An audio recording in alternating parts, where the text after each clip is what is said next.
Hi friends, అందరికీ నమస్కారం. ఇవాల్టి వీడియో వచ్చేసి 9th క్లాస్ ఫిజిక్స్లో మన చుట్టూ ఉన్న పదార్థం ఫస్ట్ చాప్టరు. ఇది ఆల్రెడీ మనం నిన్నటి వీడియోలో పార్ట్ 1గా చెప్పుకోవడం జరిగింది. ఎందుకంటే కొంచెం ఈ చాప్టర్ వచ్చేసి కొంచెం పెద్దగా ఉంటుంది ఫ్రెండ్స్. వీడియో లెంత్ ఎక్కువ అవుతుందని నేను 2 పార్ట్స్గా డివైడ్ చేసుకోవడం జరిగింది. సో నిన్న పార్ట్ 1 చెప్పడం జరిగింది, ఇంతవరకు చెప్పడం జరిగింది పార్ట్ 1. ఆ వీడియో ఎవరైనా చూడకపోయినట్లయితే చూడండి ఫ్రెండ్స్. ఓకే, ఈ పార్ట్ 2 చూద్దాం. చూడండి ఫ్రెండ్స్. ఓకే, వీడియోలోకి వెళ్ళబోయే ముందు ప్లీజ్ నా ఛానల్ కానీ మీరు ఫస్ట్ టైం చూసినట్లయితే లైక్ చేయండి, షేర్ చేయండి, సబ్స్క్రైబ్ చేసుకోండి. ఓకే, వీడియోలోకి వెళ్దాం. ప్రమాణ ఘనపరిమాణం గల పదార్థం యొక్క ద్రవ్యరాశిని సాంద్రత అంటారు. చూడండి ఫ్రెండ్స్, ప్రమాణ ఘనపరిమాణం గల పదార్థం యొక్క ద్రవ్యరాశిని సాంద్రత అంటారు. సాంద్రత ఈజ్ ఈక్వల్ ద్రవ్యరాశి బై ఘనపరిమాణం. సాంద్రత అంటే ఏంటని ఎగ్జామ్లో అడిగాడు ఫ్రెండ్స్. ఒకసారి టెట్లో అడగటం జరిగింది.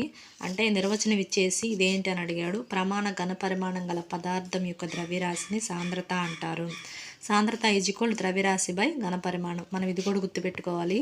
ఎగ్జామ్ పాయింట్ ఆఫ్ వ్యూలో ఇది ఇచ్చేసి ఇక్కడ మధ్యలో సింబల్ మార్చే అవకాశం ఉంది. ఈజ్ ఈక్వల్ ఇవ్వచ్చు, మైనస్ ఇవ్వచ్చు, లేదా దీన్ని రివర్స్ చేయొచ్చు. అలా కన్ఫ్యూజ్ చేస్తాడు. సో మనము ద్రవ్యరాశి బై ఘనపరిమాణం అని గుర్తుపెట్టుకోవాలి. నెక్స్ట్ చూడండి, గాలి చిమ్మెల నుండి వచ్చే పొగ, తేనె, నీరు, శుద్ధ ముక్క, పత్తి మరియు ఇనుము ఆరోహణ క్రమంలో అమర్చండి అని టెక్స్ట్ బుక్లో ఇచ్చాడు ఫ్రెండ్స్. ఆరోహణ క్రమం అంటే ascending order, small to big అనమాట. చూడండి, ఫస్ట్ పొగ, గాలి, పత్తి, నీరు, తేనె, శుద్ధ ముక్క, ఇనుము. నెక్స్ట్ ఘనపదార్థం యొక్క ద్రవ్యమాన స్థానం దాని కణాల మధ్య గల ఆకర్షణ బల పరిమాణానికి సూచన. ఘనపదార్థం యొక్క ద్రవ్యమాన స్థానం దాని కణాల మధ్య గల ఆకర్షణ బల పరిమాణానికి సూచన అని చెప్తున్నారు.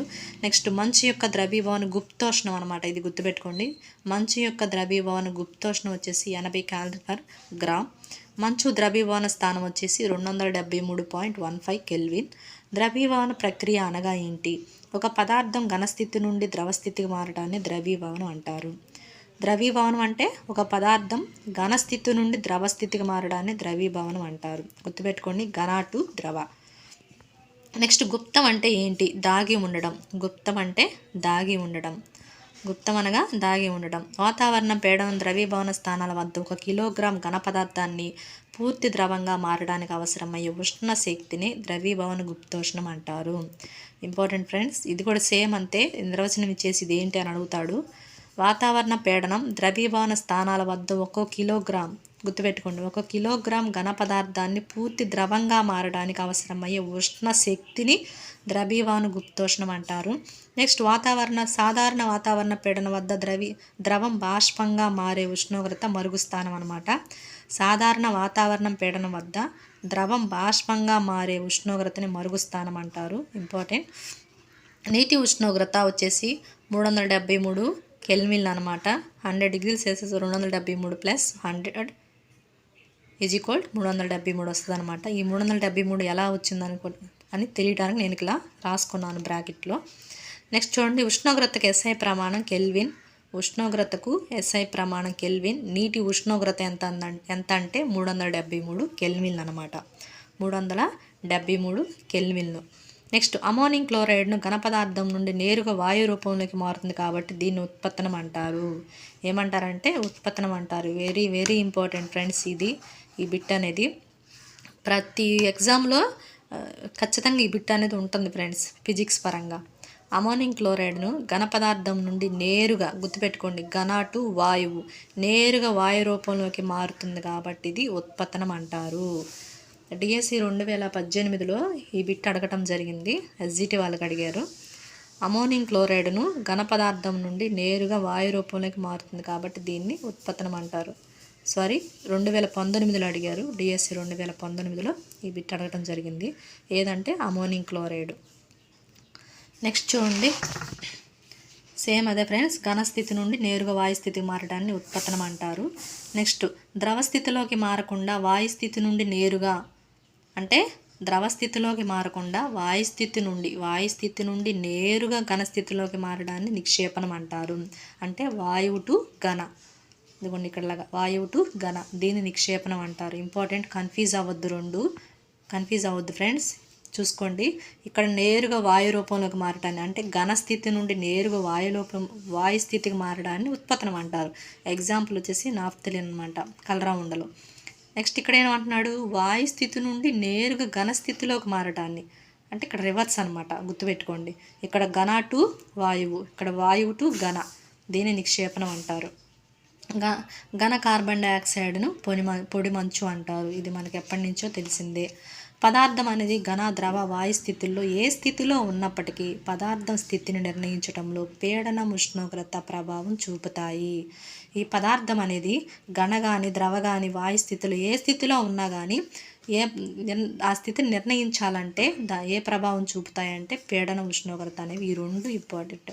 పీడన, ఉష్ణోగ్రత ప్రభావం చూపుతాయి అన్నమాట. ఇక్కడ చూడండి ఫ్రెండ్స్, ఇక్కడ కొన్ని ఈ డయాగ్రామ్ గుర్తుంటే మీకు ఆటోమేటిక్గా ఇక్కడ మనము 6 బిట్లు నేర్చుకోవచ్చు ఫ్రెండ్స్, 6 బిట్లు నేర్చుకోవచ్చు. చూడండి ఎలాగంటే, ద్రవ టు ఘన స్థితికి మారటాన్ని ఘనీభవనం అంటారు. అంటే ద్రవ స్థితి నుండి ఘన స్థితిలోకి మారటాన్ని ఘనీభవనం అంటారు. నెక్స్ట్ వచ్చేసి ఘన నుంచి ద్రవకు మారటాన్ని ద్రవీభవనం అంటారు. నెక్స్ట్ ఇక్కడ చూడండి, ద్రవ స్థితి నుండి వాయు స్థితికి మారడాన్ని బాష్పీభవనం అంటారు. వాయు స్థితి నుండి ద్రవ స్థితికి మారడాన్ని సాంద్రీకరణ అంటారు. చూడండి ఫ్రెండ్స్, కన్ఫ్యూజ్ అవ్వద్దు. నెక్స్ట్ వాయు స్థితి నుండి ఘన స్థితికి మారడాన్ని నిక్షేపణం అంటారు. ఘన స్థితి నుండి వాయు స్థితికి మారడాన్ని ఉత్పతనం అంటారు. ఘన టు వాయువు ఉత్పతనం, వాయువు టు ఘన నిక్షేపణం, సేమ్ అంతే. ఇవన్నీ అలాగే ఫ్రెండ్స్. చూడండి, ద్రవ టు ఘన ఘనీభవనం, ఘన టు ద్రవ ద్రవీభవనం, ద్రవ టు వాయువు బాష్పీభవనం, వాయువు టు ద్రవ సాంద్రీకరణ. అట్మాస్ఫియర్ అనేది వాయువు కలుగు చేసిన పీడనాన్ని కొలవడానికి ఉపయోగించే ఒక ప్రమాణం. అట్మాస్ఫియర్ అనేది వాయువును కలుగు చేసే పీడనాన్ని కొలవడానికి. ఈ అట్మాస్ఫియర్ అనే ప్రమాణము దేన్ని కొలవడానికి ఉపయోగిస్తామంటే పీడనాన్ని కొలవడానికి ఉపయోగిస్తాము.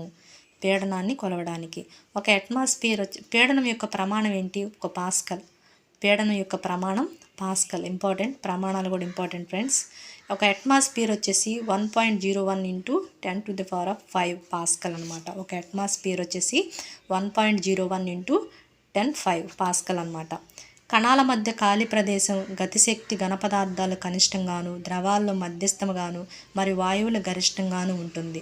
కణాల మధ్య ఖాళీ ప్రదేశం అంట ఘన పదార్థాలు కనిష్టంగాను, ద్రవాల్లో మధ్యస్థగాను, వాయువులు గరిష్టంగాను ఉంటుంది. ఇక్కడ చూడండి, నీరు, చక్కెర, ఆక్సిజన్, చెక్క పదార్థాలు ఆకర్షణ శక్తులు పెరిగే క్రమం ఏంటి అని అడుగుతున్నాడు. నీరు, చక్కెర, ఆక్సిజన్, చెక్క ఈ పదార్థాల్లో ఆకర్షణ శక్తులు పెరిగే క్రమం గురించి రాయమంటున్నాడు. టెక్స్ట్ బుక్లో ఇవ్వడం జరిగింది ఇది. ఆక్సిజన్, నీరు, చక్కెర, చెక్క అనమాట.